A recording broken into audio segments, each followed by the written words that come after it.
Okay, we're about to start in a minute. Can you hear me well?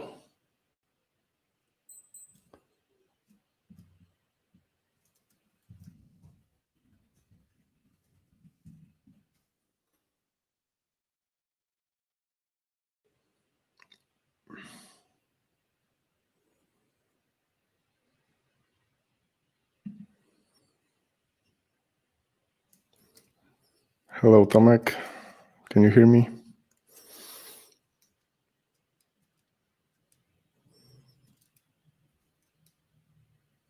Cool. Thanks for feedback. Okay, so let's go. My name is Szymon Fiedler. I'm software developer at Arkansas for more than 6.5 years. My adventure with Rails started in 2009, I believe. So I almost started from version 1.0 or even earlier. Today I want to show you how to upgrade your Rails application without pain. Okay. But before we start into details, let's think about main reasons for upgrading your Rails application. The first one is bugs. Rails is quite popular framework, at least in Ruby world. It's the most popular one in Ruby world. There are some other web frameworks. I remember the times when there was MERP and it was merged in Rails 3.0. So if any of the bugs appear in Rails framework, community very quickly react to that fact and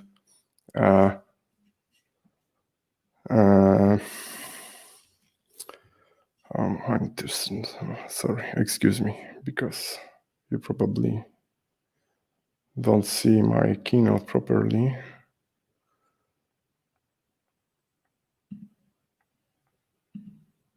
Okay.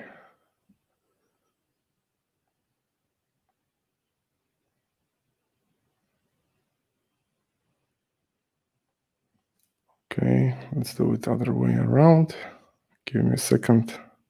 Sorry for this issue, but my tooling don't work with full screen application. So speaking of the bugs, I told you that community react very quickly to bugs appearing in the framework. They are reported, and usually it's fixed quick. And speaking of those bugs, we can say that it's usually patch level release if it's very important bug. If it's not, we must wait a little longer, but it doesn't require very significant framework changes to, and it won't be a blocker for you to upgrade. The next thing, quite popular, are security issues. You probably know that recently there were a lot of CVEs released and reported with patches. Patch level change, you change the last number in Rails version, run bundle update, everything goes fine. Incompatibility. The next aspect of the next reason for upgrading Rails application. You want to use a feature of Rails, but it's not available in your current Rails version, or you want to use library which requires desired Rails version, so you decide to upgrade the application to a bigger number. Lack of community support. And by the lack of community support, I also mean end of life of the given framework version. So it's the situation where you don't even receive security patches. So your application is exposed to hacker attacks, which can lead to frauds and data leak and stuff like that. Performance. As we can observe, modern Rails versions are much faster than the old ones. So you may decide to upgrade the framework and gain some percentage of speed boost in your application. And potential business failure. I must say that it's not a separate point, but it intersects with other reasons. They can lead to business failure. The serious bug in the framework can lead to business failure. The security issue can lead to business failure, and many other things.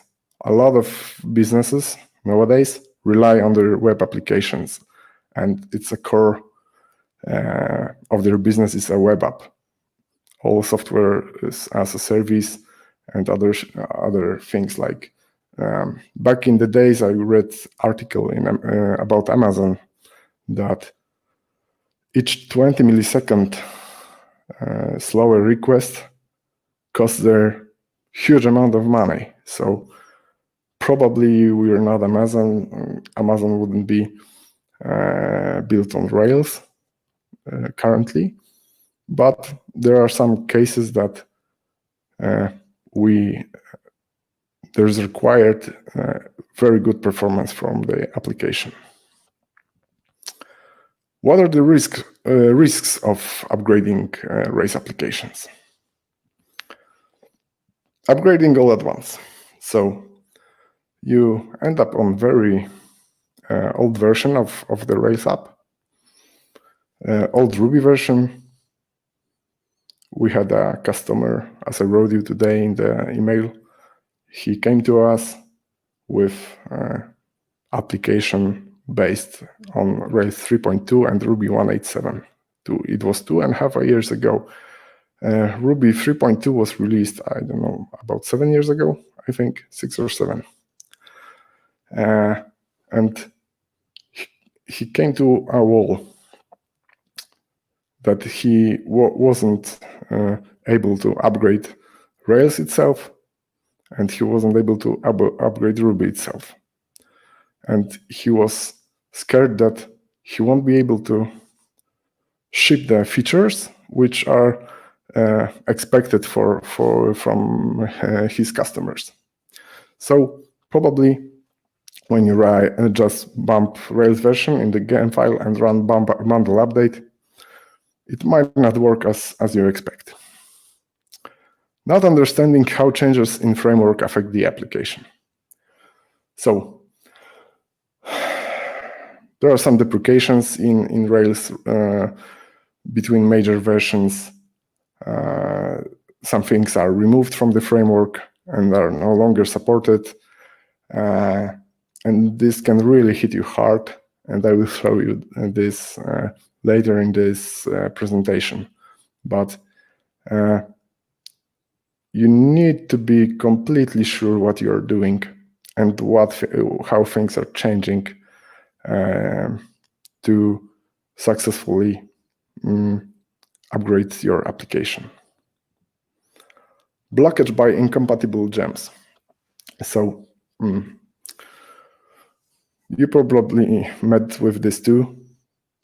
You try to update Rails or update library, and your bundler notifies you that it's not compatible with this Rails version. And I was in the scenarios where I haven't had a way to resolve this. Rather than dropping this library and implemented its features on my own.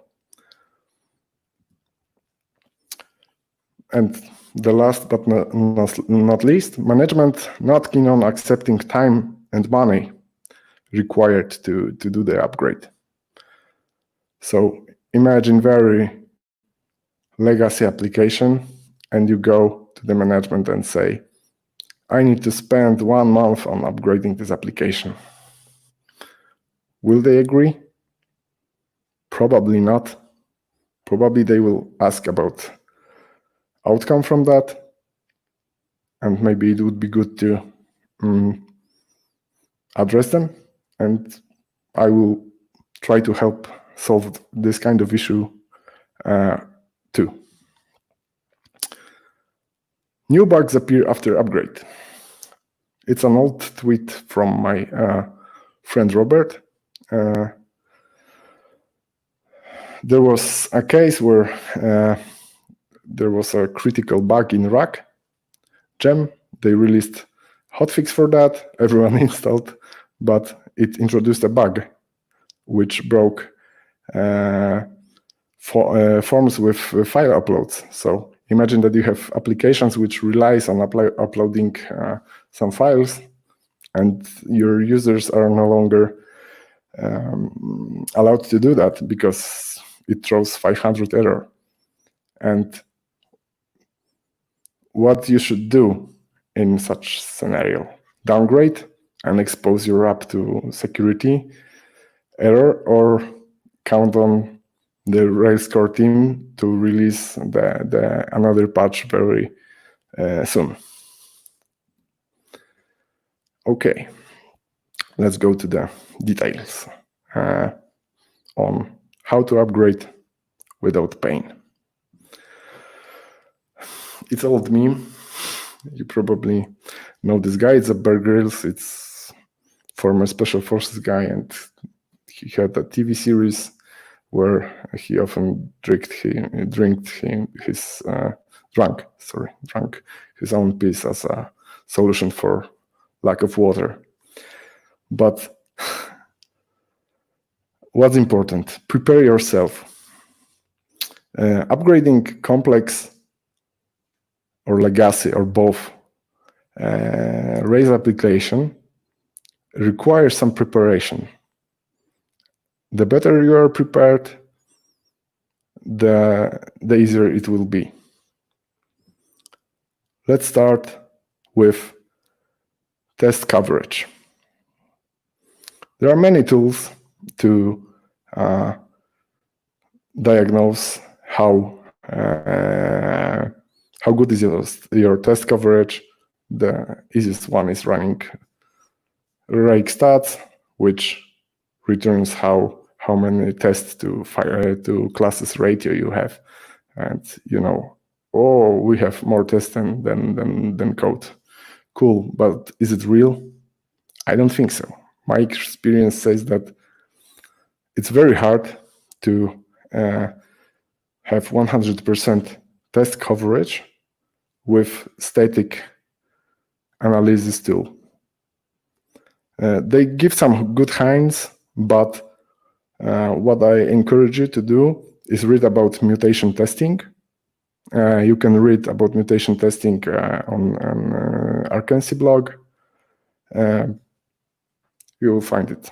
And there's a gem mutant created by Marcus Ship, and I highly recommend getting acknowledged with that idea.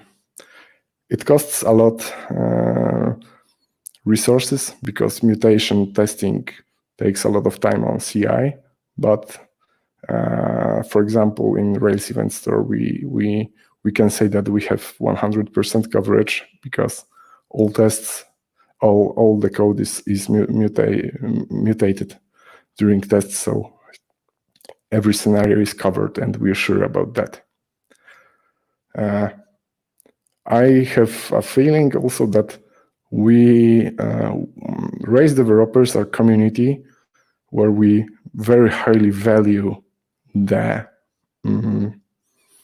tests and TDD and other testing paradigms.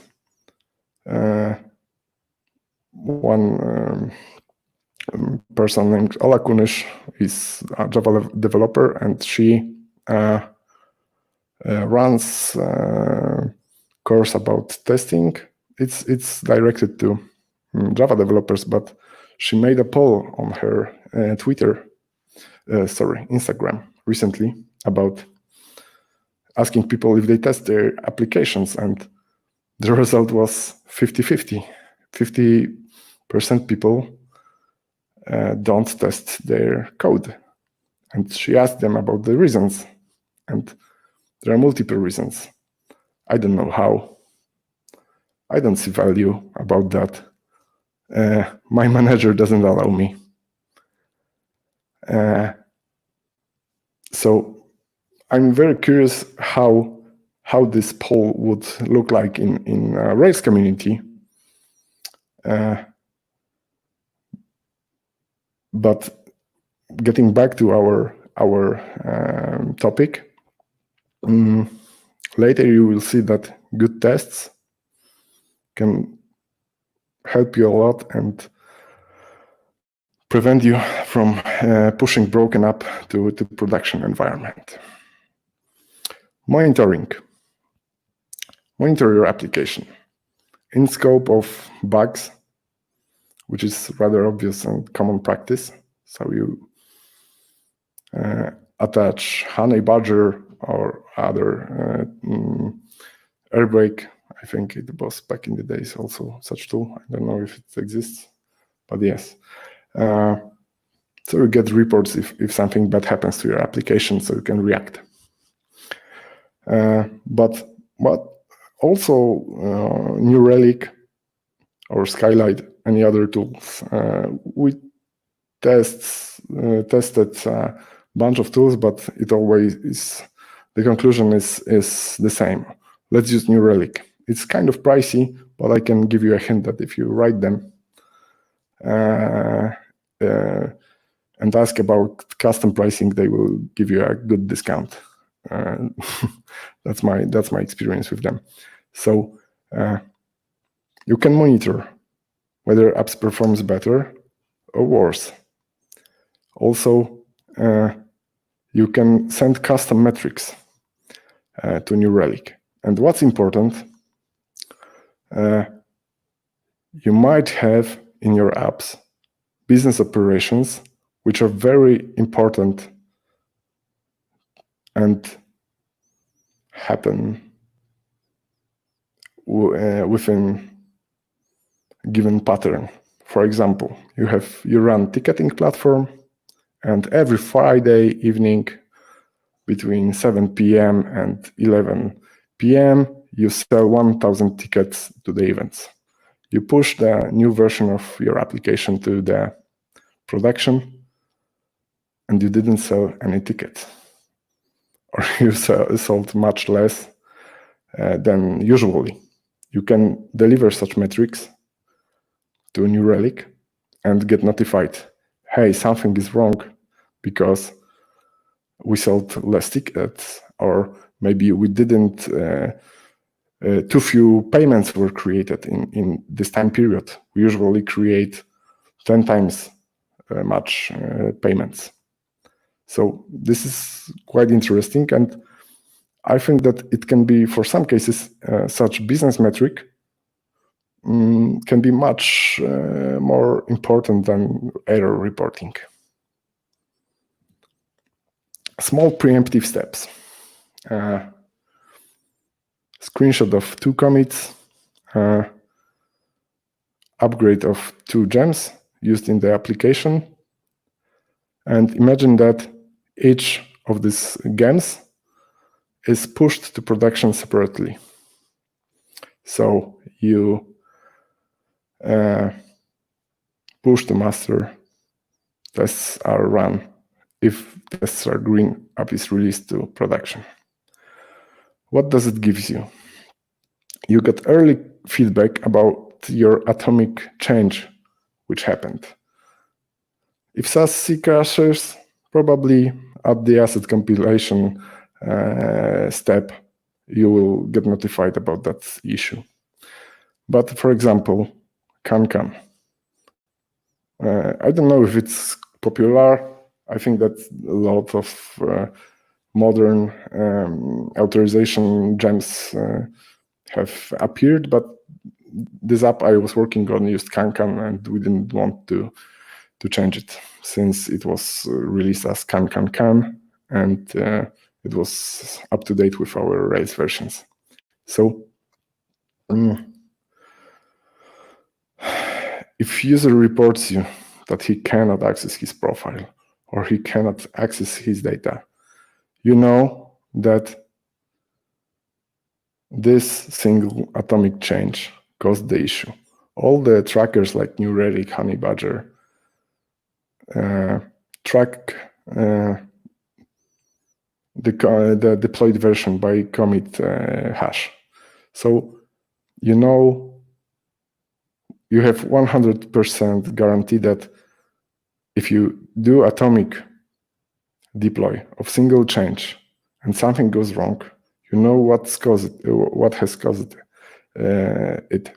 So you can revert to previous version, diagnose this.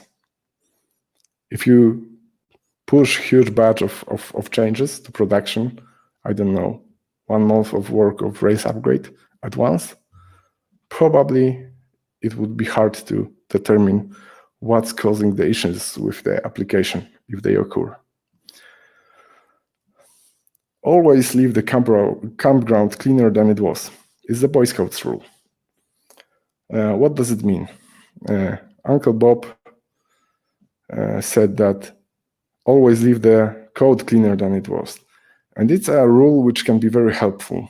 If you're working on a specific feature from your backlog and you see some old piece of code or outdated gem which is used by this feature, go and fix it, upgrade it, remove deprecation, for example.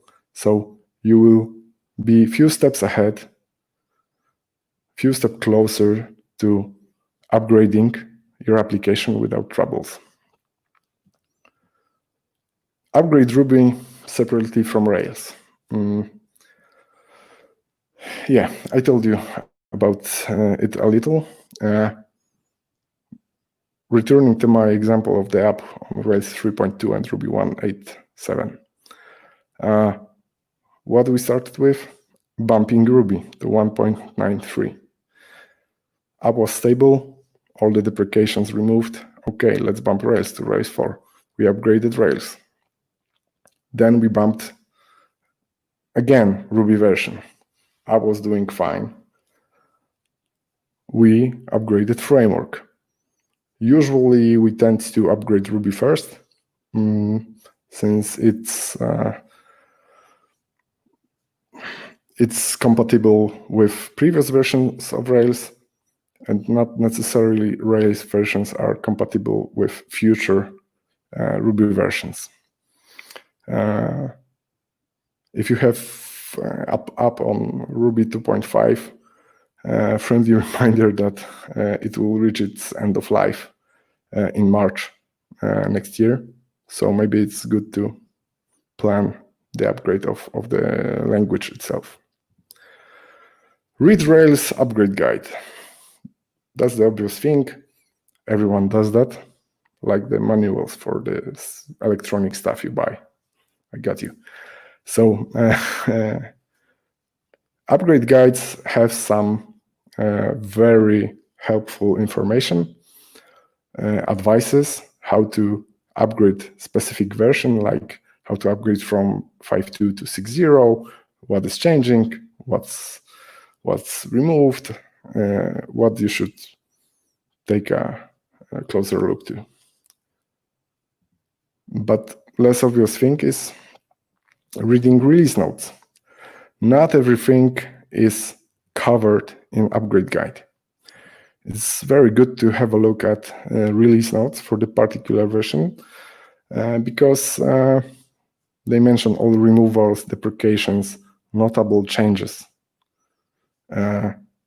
You need to be aware of all these things to not break your application.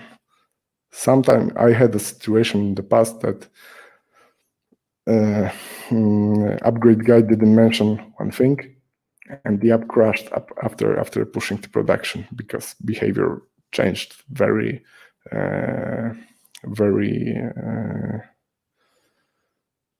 It was a huge change.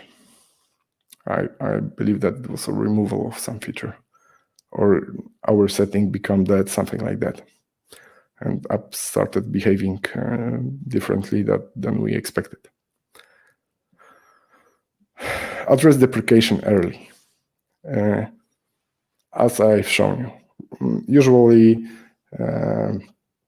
when something is meant to be removed in Rails 6.0, all the 5.0 series tell you about that. That please adapt your code so we can it will be working correctly on the heavier version. From my experience, I must say that Rails upgrades nowadays are a piece of cake compared to the things we had to do pre-bundler. So it was Rails 2 point something. All those plugins stack. Things also got better when Rails major versions are released more often. So they don't contain very significant changes and a lot of breaking changes. Okay. Prepare your backlog. It's a thing which is good to be done upfront. As you can see, simply copy stuff from release notes, describe them, and I did the same. We planned Rails 6 upgrade from Rails 5.2. Because I was doing I took some preemptive steps. I did some things earlier, like bumping all the jams. We didn't have any significant breaking changes. And remember that when you upgrade to a newer version, for example, Rails 6, you can use new framework version, Rails 6, but use defaults from the previous version. So this funny face with glasses, cool. I posted the screenshot on the Slack and said, hey, look at this. I did nothing and half of the upgrade is done because I did it earlier. So, as I said, I left the app on the defaults, bumped the Rails version, bundle update, Rails app update. I adjusted all the configuration files of Rails to be compatible with Rails 6. And then this happened. I don't know if you're aware of this. It's environment protection mechanism, so you won't drop your production database or destroy it anyway. So Rails have a table called AR internal metadata, and every time you run some operation on the database, it checks or sets the value environment with key environment and value, which is current environment which command is run. So in our example, it should be test. So I run this fancy command, but it didn't work. So I started investigating and investigating and investigating, Googling. Some old things appeared which were no longer true, at least not for our version. And I said, what is going on? Then was a time where I set feels good emoji. I don't know if you play Wolfenstein 3D, the old shooter, but if yes, you probably know that face. So yes, that was that time when I set this emoji and said, what the hell is going on here? Maybe I will start doing something different in my life than being a web developer. So I bumped the logger, and directed it to standard output, so I will see all the queries happening. So I can see that everything is being set, but the where clause was where key is null. So my friend Pavel, who was helping investigating this, suggested that we should browse the Rails active record source. Probably something is screwed. So we started digging the code base. Everything was good, but there is some meta-programming code, and we figured out that this part of code has to receive null value. So we don't get the value test for key environment, but we get their value nil. And that's why the key is null in this query. And there it is, our today's star. Protected attributes continues.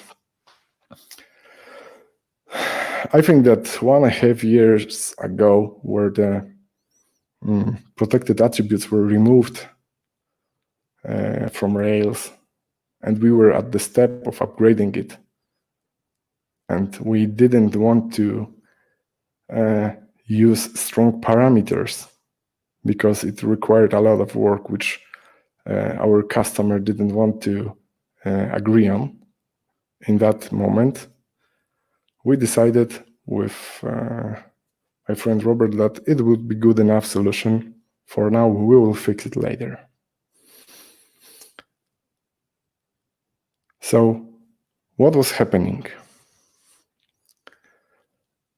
This gem was adding protected as attribute to it was conflicting in an active record in a way that this environment key, this value field in our internal metadata table was nullified because of this gem, because he protected this table from inserting data which was not enlisted as accessible. Sick action. Believe me, I was completely tired when I tried to diagnose that. So I did everything which was required to bump this application to Rails 6. I read the changelogs of all the gems. I bumped most of them without any issues. But I didn't review the issues of each gem.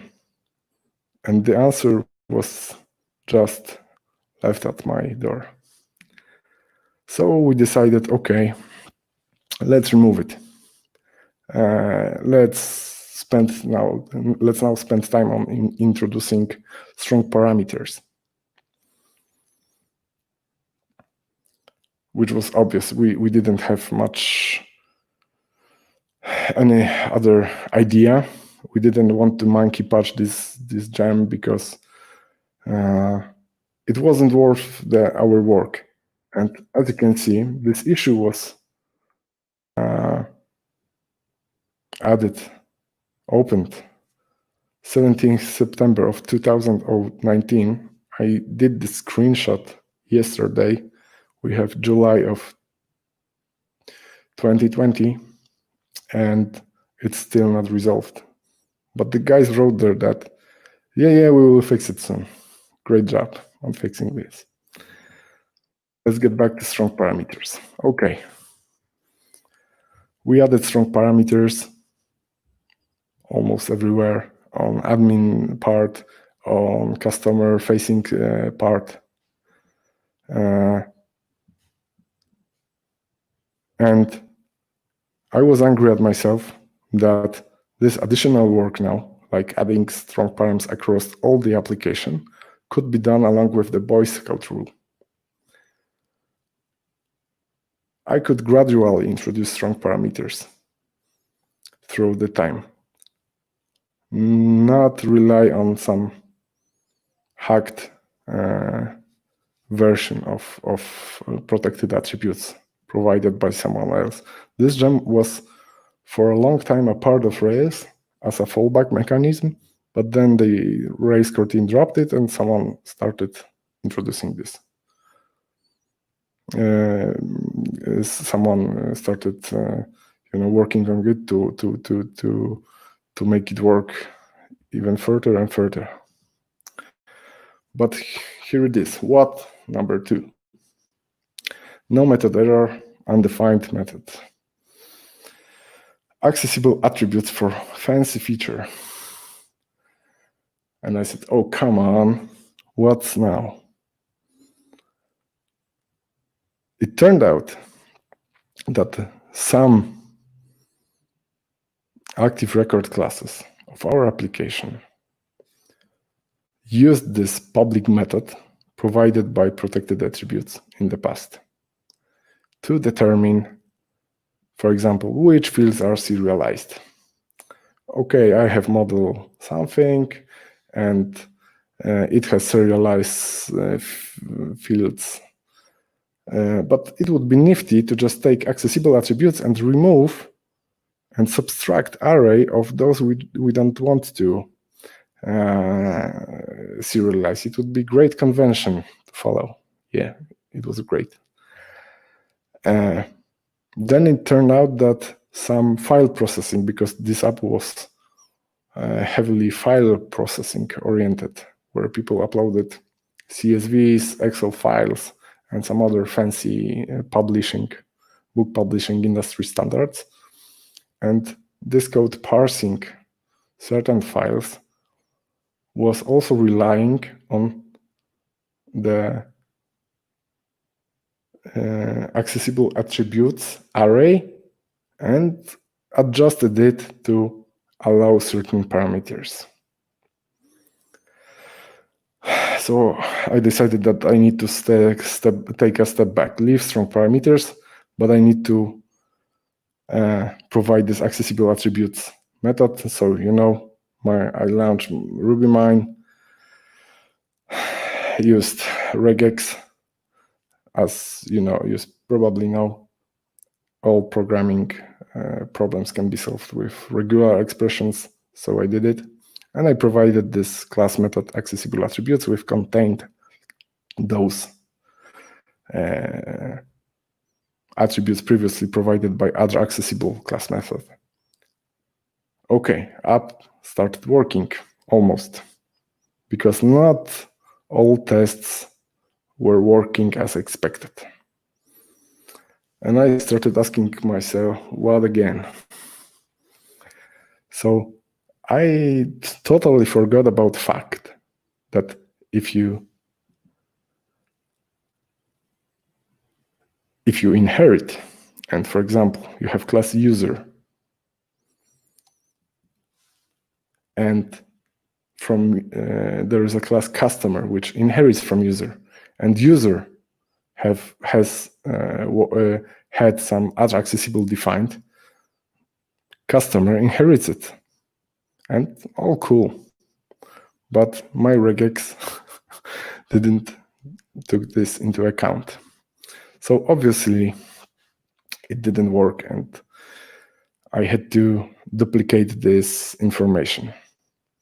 Why I decided we're all feared about duplications, why it's evil, dry, and stuff like that, but not in such scenario. We should not duplicate concepts in code, but it's not a concept. It's just a data set. So I decided to explicitly state what's required here. Why?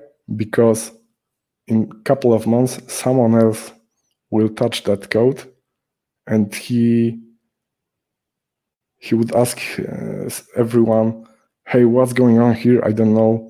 Where does it come from? So now it's clear, everyone is happy. And it's a legacy app. Further steps around that file processing will occur in, I think, next year. And some concepts will be cleaned there. Some code will be reorganized. And I didn't see value in introducing any fancy concept. It's just simple. You go into class salesman and you see what attributes are processed. And remember that working on with successful businesses and keeping their applications alive, bringing new features, is rather a marathon than a sprint. If it would be a sprint, I wouldn't even write a test. If we will throw this application to the bin in, I don't know, 5 months, why bother with tests and all the software engineering? Just generate scaffolds and yes, we're done. But this short duplication allowed me to upgrade the application to the desired version. What's the point of this story? Benchmark your quick wins. Was using this gem back in the days a good decision? Yes, it was. But it turned out that it became usury. Usury is lending people money for a very hard rate. So, you know, the big guys then come and beat you to the apple to get this money back if you don't pay. And using this gem became very high debt to pay for us. What can we do to prevent that? Put them as soon as possible into the backlog. Just to remember that you did such hack. You don't always browse your Git history in details. I didn't even remember that we use it because I did totally different things. I mostly didn't, you know, don't read Ajax receivables every day in my applications or strong parameters. I adjust them if they are necessary. Avoid gems coupled with framework. That's huge risk. This gem was very highly coupled with active record and its concepts,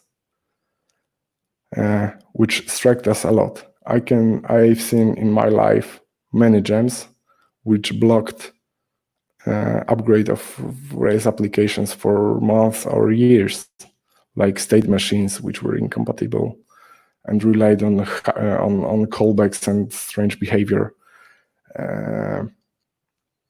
State machine, you can implement it on its own. I believe that Andrzej shared his idea of state machine, that each state change returns new class, and this class can do limited amount of things. You can say, oh, it's overkill. Maybe it is. And maybe if your business strongly and your application strongly relies on state machines, maybe it's worth investing in your own solution rather than just download it, install, and it will work, unless you plan to drop the application in a few months. And yes, avoid the gems changing active record behavior. This protected attributes, continued state machines, very different stuff which monkey patches and does the strange things. I forgot to put this on the slide, but in one project we started using PG Bouncer. It's a connection pool manager for Postgres. And it didn't allow to use one of the options for active record connection, and it wasn't supported by Rails itself. So it was somehow supported, but it wasn't available as a config value in schema. So what we had to do, we had to open the class, change the method body from false to true, and we could leave it as it is. But what we did, we wrote a test which required us to verify if its method is still available in in different Rails version, because it simply raised error if Rails version was different than the one declared in the test. So it's a nice way of verifying different custom patches, which you need to sometimes to do. Maybe we should do the same with this gem. Maybe that was the missing part. Maybe we should put a test. If Rails version 6, major 6, raise error, it won't work. Things will be much easier. We would have clear message about what's wrong.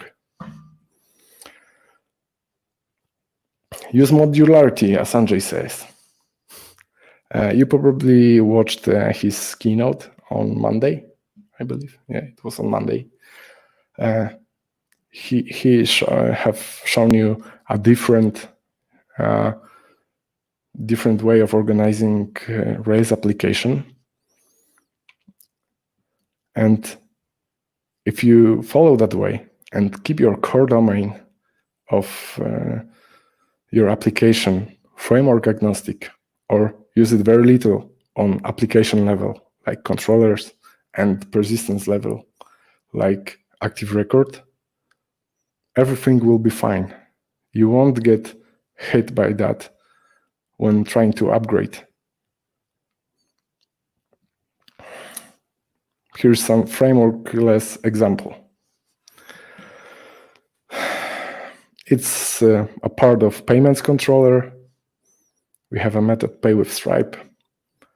As you can see, we sent 2 commands to 2 different bounded contexts. One is payments, the second one is checkouts. So we notify that we're completing this card, and the order will be placed under the hood when the payment succeeds. And I just used params here, params token, params things ID. And in many different methods, there are different params used, and none of them required us to implement the strong parameters. We weren't affected in those bounded contexts by removing this gem. Why this happened? Because strong parameters act when you assign params which are not permitted to active record object. But our commands are not active record objects. In this particular case, they are dry structs, which are very useful, and I love using them because you can specify how should they behave when parameter is missing. You can raise an error. When there's too much parameters, you can raise an error. Pretty useful thing for payments, because you can verify if user is doing something shady or not. You can cast the types, verify them. In fact, command should receive type which it expects, nothing different. We care about good type here on UI level because it's JavaScript frontend, so we're sure that our frontend produces good data. So we don't have to implement form here. But if you're curious what's the distinction between commands, forms, and how they should act together, and that forms are not meant for saving and persisting the data, you need to enroll to our masterclass, because I run a video on that. So it might be interesting for you. New code written for in legacy application, completely not blocked by any framework related things when in scope of upgrading. Nothing bad happens. What hit us hard, all this Rail convention style controllers models, when you get the data and just put it from params to the database and the only protection from putting good things are strong parameters, or in the past protected attributes. So let's sum up the Painless Rails upgrades. You need to have good test coverage. Monitor your app, monitor your business analytics. Do small preemptive steps. So you will extract this upgrade in time, but when it comes to an end, you just bump the framework number, run bundle update, and everything works fine. Use Boy Scouts rule. Clean your code. Update when you can. Remove deprecations. Upgrade Ruby separately from Rails as a separate step. Remove deprecations early, so you won't spend time on that later. Verify release notes, changelogs of Rails and all the gems you use, because there are some pitfalls which are waiting for you there. And last but not least, use DDD patterns, especially tactical patterns, which can help you stay framework agnostic and use Rails where they shines, all the HTTP layer, I don't know, sockets, background jobs, active record, which I really like. I like it for persisting data and querying data. It's great library, but all this shady callback stuff, it's a completely no to me. And there it is. Before we go into a QA session, there's a drawing by great Polish artist Andrzej Krzywda. You can see A, this is your Rails app, and the B is the Rails app you shouldn't worry about. But yeah, if you want well-structured Rails application, please join our Rails Architect Masterclass. Who is it for? It's for Rails developers and CTOs, for the people with at least 3 years of experience in software development. I think it will be also a good fit for someone who spent those years in different language and switches to Rails. We had in Arkansas people switching from .NET, and they just did DDD, CQRS event-driven things from scratch rather than following standard Rails way style applications. So what's covered? Event-driven architecture, DDD, CQRS, event sourcing, front-end integration patterns, microservices patterns, and advanced testing. As I said, I mentioned earlier mutation testing. I think that you will find something interesting during our course too. What do you get? You get online video class, access to our Slack community, where all the Arkansas people and over 120 people from previous editions are there. You can ask questions, you can browse their archive, everything is available to you. It's a paid Slack, so we have all the history. There's nothing disappearing after 10,000 messages. You get domain-driven Rails book.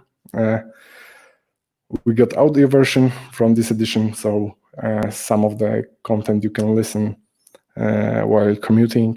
We have mobile version, which is also new for this edition. If you commute in public transport, or I don't know, prefer watching classes on your couch, you can do it on your iPad or mobile phone. You will be asked to do homeworks, which we will gladly review and give you hints. What can you improve and what's good, and what's bad, and what can go better. There will be also live calls for attendees. You can also access all the previous live calls which happened in edition 1 to 3rd, first to 3rd. There are 13 modules. The first 4 are crucial for you to understand and proceed later. So if you complete the first 4, then you can pick interesting ones from other parts, and you won't be left behind.